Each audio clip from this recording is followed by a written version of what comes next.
갱도를 걸어 올라오는 조르바의 발소리가 들려 고개를 들었다. 이윽고 그의 길쭉한 얼굴이 보였는데 두 팔은 옆구리에 그냥 매달린 듯 덜렁거리며 내게 다가왔다. 별일 없었죠, 보스? 그가 힘없이 말했다. 고생했어요, 조르바. 오늘은 어땠어요? 그는 대답하지 않았다. 불을 피우고 저녁 준비할게요. 그는 구석에서 뗄나무를 하나를 안고 나와 불을 붙였다. 그 위로 질그릇을 올려놓고 물을 부은 다음 양파, 토마토, 쌀을 넣어 끓였다. 그동안 나는 식탁에 식탁보를 깔고 보리빵을 두껍게 썰어 놓은 다음 우리가 도착하던 날 아나그노스티 영감이 보내준 무늬 있는 잔, 그곳에 포도주를 가득 따라 놓았다. 조르바는 냄비 앞에 말없이 쪼그리고 앉아 불길만 들여다보고 있었다. 아이들 있어요? 내가 벼랑간 이런 질문을 하자 조르바가 돌아보았다. 그런 건 왜 묻습니까? 딸 하나가 있습죠. 결혼했어요? 조르바가 웃음을 터뜨렸다. 왜 웃어요? 말 같지 않아서 그럽니다. 물론 그 애도 결혼했어요. 멍청이가 아니거든. 칼키티제 지방 프라미슈타 근방의 동광에서 일하고 있을 때예요. 어느 날 얀니에게서 편지 한 장이 도착했어요. 참, 내게 아우가 있답니다. 야가 빠진 토박이 고리대금업자에다 위선적인 예수쟁이죠. 사회 진짜 대들보 같은 사람이라고나 할까요? 지금은 살로키나에서 식품점을 하고 있습니다. 편지인즉슨 알렉시스 형님 딸 프로소가 길을 잘못 들었어요. 애인이 있는데 그놈 아이까지 가졌답니다. 우리 가문의 명예가 더럽혀졌어요. 나는 마을로 쳐들어가 이의 목을 자를 참이었습니다. 그래서 어떻게 했어요? 조르바는 어깨를 으쓱했다. 계집들이란 별 수 없다 생각하고 편지를 찢었죠. 그는 쌀을 한 차례 휘젓고 소금을 넣더니 빙긋 웃었다. 하지만 재밌는 얘기가 하나 더 있어요. 2, 3개월이 지났을 때 아우에게 편지 한 통이 더 왔어요. 이 멍청이가 뭐라고 했느냐면 형님께 건강과 행복이 함께 하시기를 바랍니다. 우리 가문의 명예는 안전하니 형님도 고개를 들고 다니셔도 됩니다. 그 녀석이 프로소와 결혼했습니다. 조르바는 담배를 문 채 나를 돌아보았는데 담배 불빛으로 반짝이는 두 눈이 보였다. 그는 다시 한번 어깨를 으쓱했다. 하여튼 사내들이란. 조르바는 경멸을 가득 담아 중얼거렸다. 여자에게 뭘 기대한답니까? 한다는 게 고작 처음 만난 사내와 불이 붙어 애를 낳는 거요. 사내에게는 뭘 또 기대합니까? 모두들 그 덫에 걸리는 거죠. 내 말 명심하는 게 좋을 거요, 보스. 그가 불에 얹었던 냄비를 내렸고 우리는 저녁을 먹기 시작했다. 조르바는 다시 생각에 잠겼다. 무엇인가가 짓누르고 있는 것 같았다. 그는 나를 바라보며 입을 열었다가 다시 꾹 닫았다. 등잔 불빛으로 근심과 걱정이 담긴 눈이 보였다. 나는 그가 그러고 있으니 견딜 수가 없었다. 조르바, 나한테 뭔가 할 말이 있는 거죠? 말해보세요. 털어놓으면 후련해질 거예요. 조르바는 그래도 말이 없었다. 그는 조약돌을 주워 있는 힘껏 창밖으로 던졌다. 돌 갖고 그러지 말고 말해요.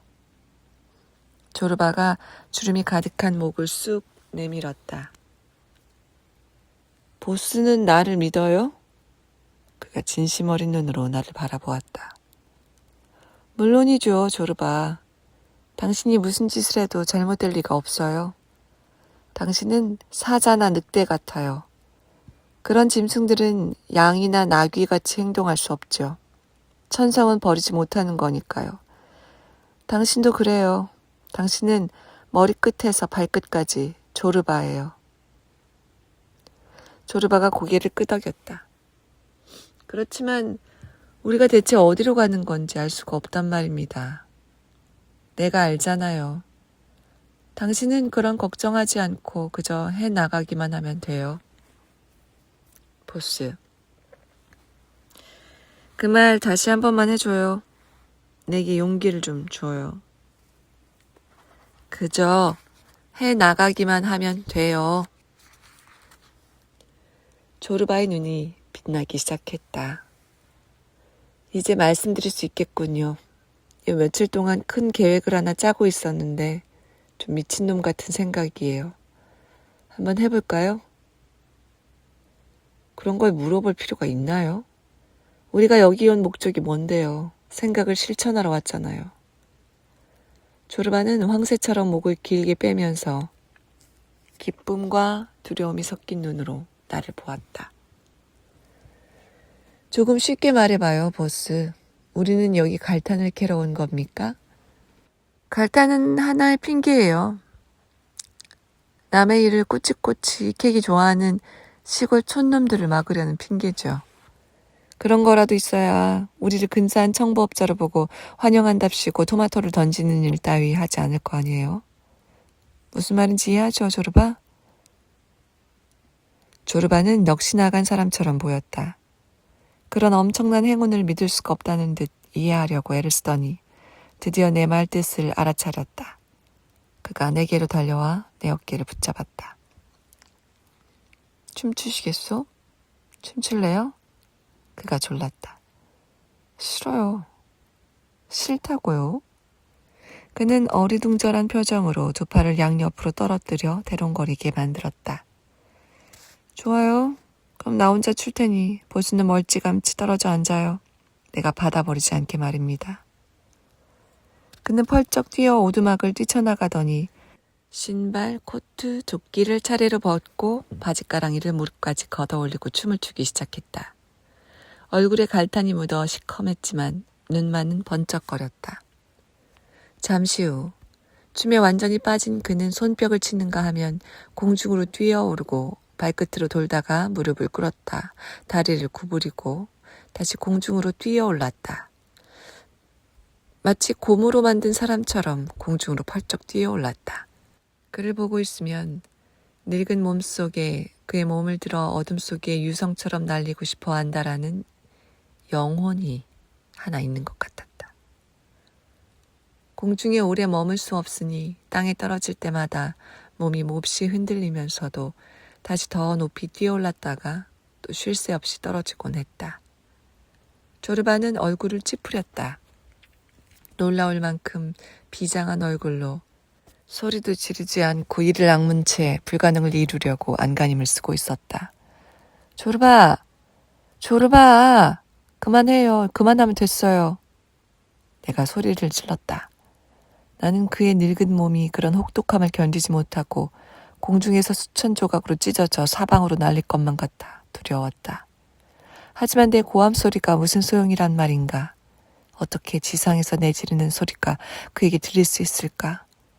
그의 오장육부는 새가 되어가는 중이었다.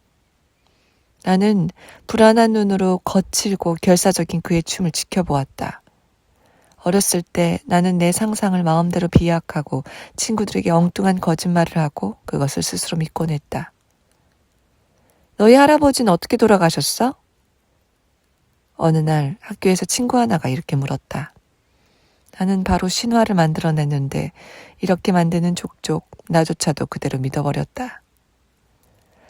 우리 할아버지는 흰 수염을 휘날리는 분이셨어. 고무신을 신고 다녔는데 어느 날 우리 집 지붕에서 펄쩍 뛰어오르시다가 땅에 떨어지면 또 공처럼 튀셨어. 그렇게 더 높게 튀어 우리 집보다 높게 튀시더니 마침내 구름 속으로 사라지셨어.